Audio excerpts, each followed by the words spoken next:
I'm pretty sure that most of my career has been built off of either just being naive or curious. My name is TC Johnstone. For the past 25 years, I've been making movies. And today, my wife Kristen and I run an impact documentary film company. We tell stories about things that we're for instead of things that we're against. Our movies are built to entertain, educate, and inspire, and invite audiences to move from viewer to participant. Kristen and I live in Boulder, Colorado, but the story, it really didn't start out here. I grew up in two places, New Mexico and outside of Northern Virginia. My parents were two very different people. My dad wore suits and ties every day, and my mom, well, she didn't. They loved us and they loved each other, but they were very different people. When I was 5, my mom packed up a U-Haul with her dog Dixie and my sister and I, most likely in that order, and we moved to Santa Fe, New Mexico. I was confused, but I trusted my mom. I learned later that sometimes you need to make hard decisions for some things to change. She's always been my hero. I struggled for a long time in a new school, but after a few years they realized I was dyslexic. I've never been a great writer, my spelling has always been horrible, but I managed to get out of high school with a 1.9 GPA. After high school, I went to college at Radford University, where I studied outdoor recreation. Most people think a degree like this is running around the woods or going rock climbing all the time, but what they don't understand is that what they're really teaching you is 10% how not to kill somebody, and 90% how to help people overcome fear and take a step of faith.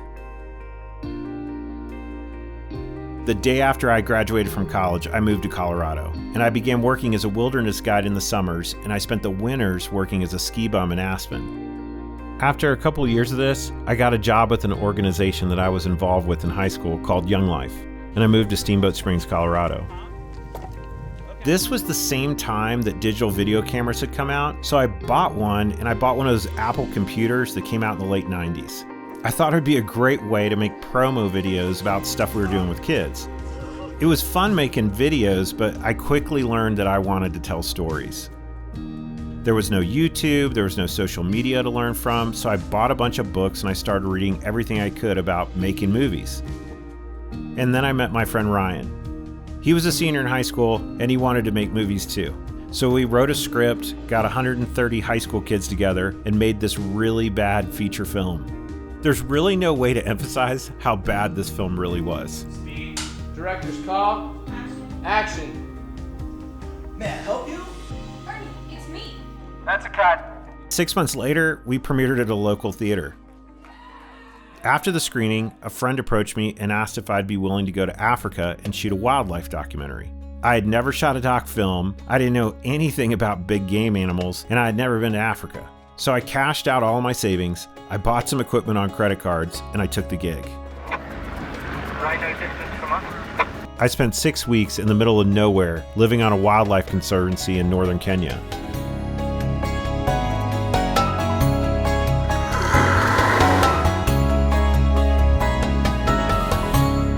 To this day, I have not been on a shoot that was that adventurous.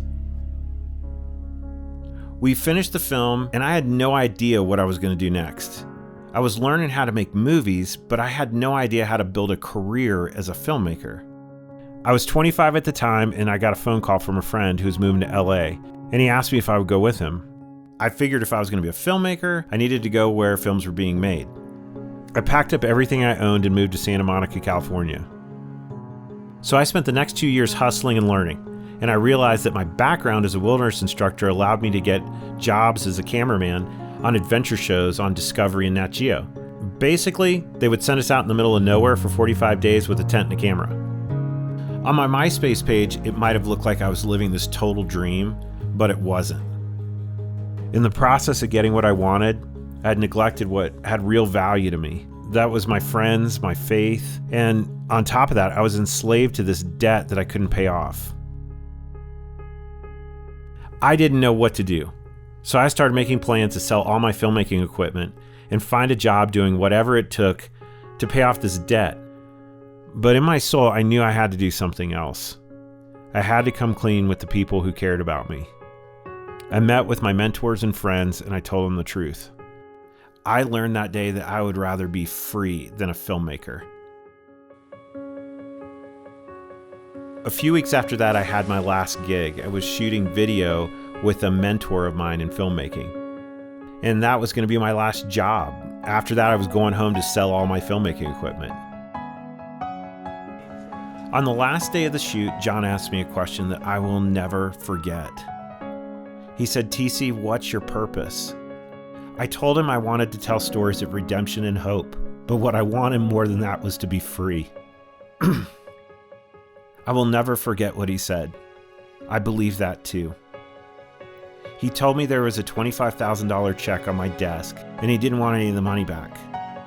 He wanted me to be who God created me to be. That moment changed my life. I got home, I paid off my debt, and I began to dream for the first time in years. I knew my purpose, but I didn't know what to do next, so I just waited. And then the phone rang. I was hired to go to Rwanda, Africa, to shoot B-roll for a CNN segment about a guy named Rick Warren. He was a pastor of a big church in Southern California, and he had written this best-selling book called The Purpose-Driven Life. The reason he was going to Rwanda was they wanted to become a purpose-driven country. I had no idea what I got myself into when I boarded that plane, but nothing could have prepared me for what I was about to experience. The truth is, I'm embarrassed to say I had no idea these issues were going on in the world. But even in the midst of Rwanda's dark past, I saw light, lots of light, and hope. And more than that, I saw redemption. On the trip, we had become friends. And when we arrived home, Rick asked me if I would come with him on a trip around the world. He had a bigger dream. He wanted to see how ordinary people could help solve the 5 biggest problems in the world. So we spent 18 months traveling, meeting with presidents in the morning and people who needed help in the afternoons. There you go. How are you today? I learned more than I ever imagined, and I was learning to tell stories at the same time. This is when I fell in love with impact documentary filmmaking. I was telling stories that were entertaining and educational and inspiring, and we were using those stories to invite audiences to take part. I felt like I was finally living out my purpose. Then my world stopped. My mom was diagnosed with lung cancer. I left the production, and my wife and I moved to Santa Barbara, California. We spent the next 10 months with my mom before she died. She was 67. I was 35 years old, and I felt like I was in a complete fog. I found myself staring at the clock, and no matter what I did, it just kept ticking and ticking and ticking. It was the first time that I understood that one day I'm gonna die, most likely before I even expect it. When I began to comprehend this, something in me just came alive. If I was gonna do something meaningful with my life, I better get after it. So I started looking for stories and people who wanted to make movies, and we found each other. With every film, we were learning something new.